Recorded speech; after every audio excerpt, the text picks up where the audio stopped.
One. Hello, everybody. This is the Deadline ROC, and I have a very special guest.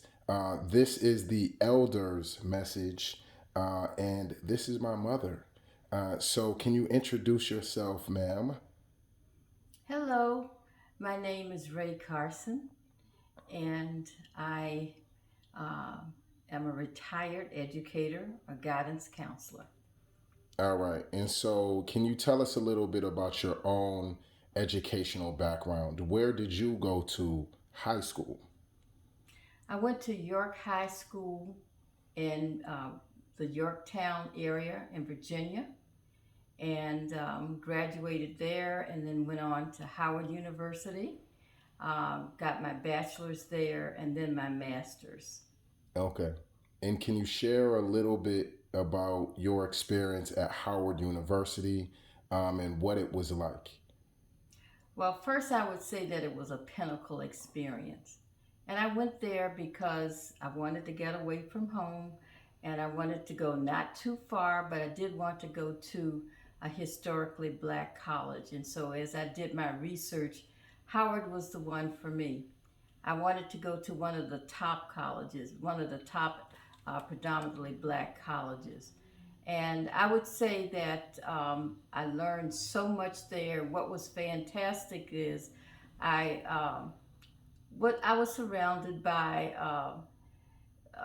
many gifted and talented African Americans.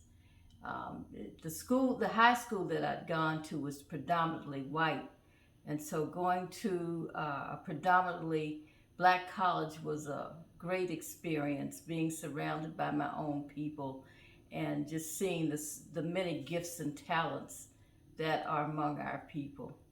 Okay, cool. And when you attended Howard University, you pledged AKA. Is that right? I did. I pledged Alpha Kappa Alpha, and again, that was a great experience. Helped with having a sisterhood and just being exposed to many other great experiences, leadership, and just a good connection of wonderful women. All right. And so then fast forwarding a little bit, you moved to Rochester, New York. You had a family, and you were in banking for a period of time. You were at Citibank. And then kind of fast forwarding to the educational part of your career. Who did you work for? And tell us a little bit about why you transitioned into education. Well, as I started my career, my first professional job after earning my master's in guidance and counseling was with the Department of Labor in Washington, D.C., so the federal government. And there I was a career counselor and consultant. I hadn't really planned to start in the government, but that's where I first found my professional job, and that was a great learning experience. And then after working there, my husband and I moved to Rochester, New York, and I was looking for a job, and I landed with a corporation. So I got the experience in a corporation, and I was a training manager with Citibank. And again, another great experience, somewhat unexpected. And then later, I went back to what I would call my roots in education in the guidance and counseling area. And I worked for the city school district, the Rochester City School District, and I was at the middle school level as a guidance counselor. Um, After working with them for a couple of years, I moved on to a suburban high school, and that was Rush Henrietta. And both and as a guidance counselor, but at the high school level, which is really where I wanted to be, at the high school level as opposed to the middle school level. So I transitioned into Rush Henrietta, and there I had the opportunity of working with students who were planning to go to college because my grades that I worked with, my caseload was grades 10 to 12. And so that's where I really wanted to be. And so many students, as they came through to us at the 10th grade, we talked about college, what they wanted to do as a career. We talked about majors. So that was a great experience. So in terms of your time spent in guidance counseling in general, what would you say is the way that you kind of help the students the most? Like, what was kind of the way that you were impactful on the lives of young people that you encountered as a guidance counselor? Well, that's quite a range in terms of how you help your students because as a school counselor, students will have certain needs in regards to the academics. That's one way. I already talked about colleges, but also they have personal needs that they're dealing with or personal problems. And so, as a school counselor, you get into various aspects of helping a person from various angles. But they once they are comfortable with you, if they feel the need, they'll students will come to you and share some things, and you do what you can do as a counselor to help them. And that could be a number of ways. Um, and the other thing I want to mention in terms of student experiences, my work as a school counselor was not just limited to the school itself. I was involved in the community. For many years, I went on a college tour.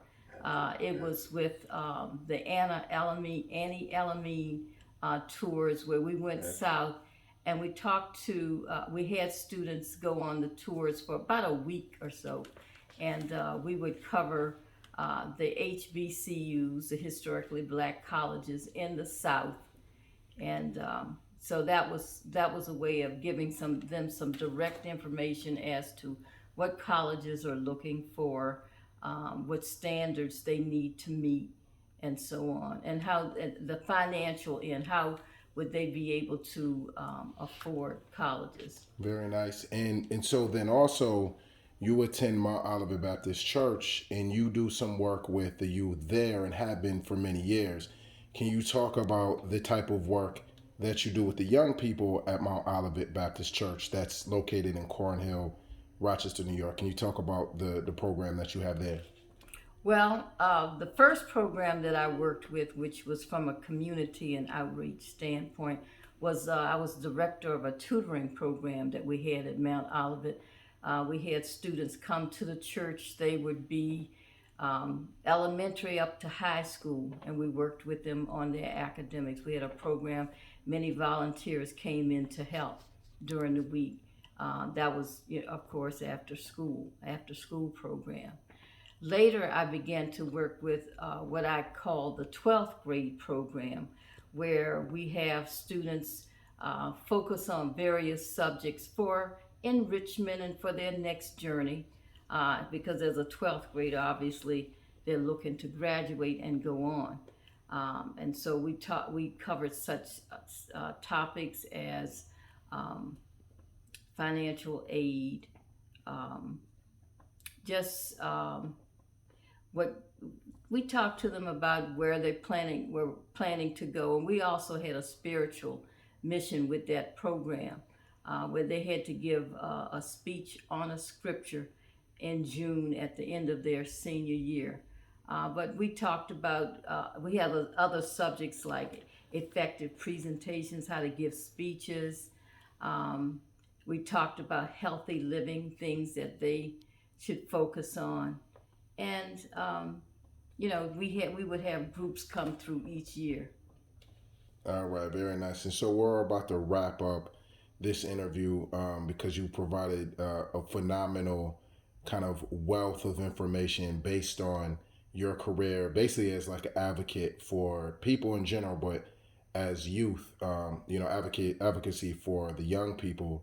So with that in mind, at this point, as you noted earlier, you are retired. If you had to send a message to the young people that are kind of going through high school, almost like you're talking to your students, what message would you give to them, as a way to kind of encourage them? What would you say to them if that person was kind of standing in front of you? I would say stand positive, and because I'm a spiritual person, I would say stay in prayer, do the right thing, and make sure you continue in your post-secondary education. Some students may choose to go to a trade school, apprenticeship, or college, but do your best at whatever you plan to pursue, Indeed. And and be good to your fellow brothers and sisters. very nice, very nice. And that kind of echoes the words of Dr. Martin Luther King, who says something somewhat similar, that if you're like a janitor, then you be the best janitor that you could ever be. If you're a street sweeper, he probably saying slightly different words, but if you're a street sweeper, you be the best street sweeper you can be, and just be the best at being you. And that's the message that I hear out of what you said.